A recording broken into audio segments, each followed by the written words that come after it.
আপনি যদি ইংরেজিতে অনারেবল কথা বলতে চান তাহলে কিন্তু শরীরের এই অঙ্গ প্রত্যঙ্গের নামগুলো জানা অনেকটা জরুরি। কেননা আপনি ইংরেজি বলতে হলে অবশ্যই এগুলো জানতে হবে, কারণ আপনার ইংরেজি বলতে গেলে অবশ্যই শরীরের বিভিন্ন অঙ্গ প্রত্যঙ্গের নাম লাগবে এবং জানাটা অত্যন্ত জরুরি। ভিডিওতে প্রত্যেকটি অংশ শরীরে আলাদা আলাদা করে আমরা জানবো। শরীরের প্রত্যেকটি অঙ্গ প্রত্যঙ্গ এক এক করে আপনাদেরকে জানানোর চেষ্টা করব। তো চলুন কথা না বাড়িয়ে শুরু করে দেই আজকের টিউটোরিয়াল ভিডিও।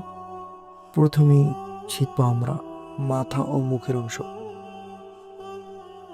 যেমন হেড, হেড মানে হচ্ছে মাথা, হেয়ার মানে হচ্ছে চুল, ফরহেড মানে হচ্ছে কপাল, দেন আই মানে হচ্ছে চোখ, আইব্রো মানে ভ্রু, আইল্যাশ মানে চোখের পাপড়ি, ইয়ার মানে হচ্ছে কান, নোজ মানে হচ্ছে নাক, ইয়ার মানে হচ্ছে কান, নোজ মানে নাক, চিক মানে হচ্ছে গাল, মাউথ মানে মুখ, লিপ মানে ঠোঁট। পড়ার সময় অবশ্যই বানানগুলো একটু খেয়াল করতে হবে যাতে ভুল না হয়। দেন টিথ মানে হচ্ছে দাঁত, টাং মানে হচ্ছে জিহ্বা, চিন মানে হচ্ছে থুতনি। এবার আসা যাক শরীরের মাঝের অংশ যেগুলো, এগুলো আমরা জানবো। তার মধ্যে রয়েছে নেক, নেক মানে হচ্ছে গলা, শোল্ডার মানে কাঁধ, চেস্ট মানে হচ্ছে বুক, ব্যাক মানে পেট, অর্থাৎ ব্যাক সাইড পিঠের অংশকে বলা হচ্ছে ব্যাক, ওয়েস্ট মানে কোমর, স্টোমাক মানে হচ্ছে পেট, নেভেল মানে হচ্ছে নাভি। এবারে আসা যাক হাতের অংশ।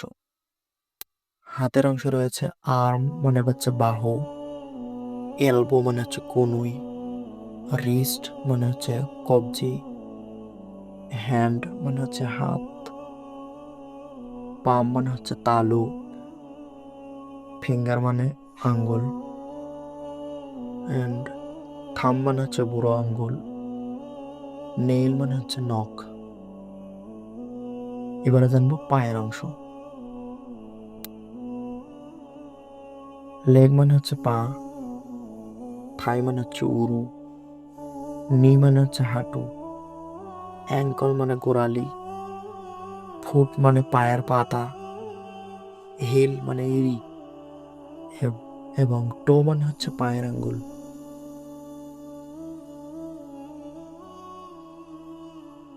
এবার জানবো ভেতরের অঙ্গ। শরীরের ভেতরে যেগুলো অঙ্গ থাকে আমরা আমাদের শরীরের, ব্রেন মানে হচ্ছে মস্তিষ্ক, হার্ট মানে হৃদয়, লাং মানে হচ্ছে ফুসফুস, লিভার মানে হচ্ছে যকৃৎ, কিডনি মানে বৃক্ক, স্টমাক মানে পাকস্থলী, অ্যান্ড ইন্টেস্টিন মানে হচ্ছে অন্ত্র। আশা করি এগুলো যদি আপনারা নিয়মিত প্র্যাকটিস করেন তাহলে ইংরেজিতে শরীরের অঙ্গ প্রত্যঙ্গগুলোর নাম অনেকটা আয়ত্তে আসবে। আর এরকম টিউটোরিয়াল ভিডিও পেতে আমাদের সাথে থাকুন, মাস্টার ভিডিও পেতে।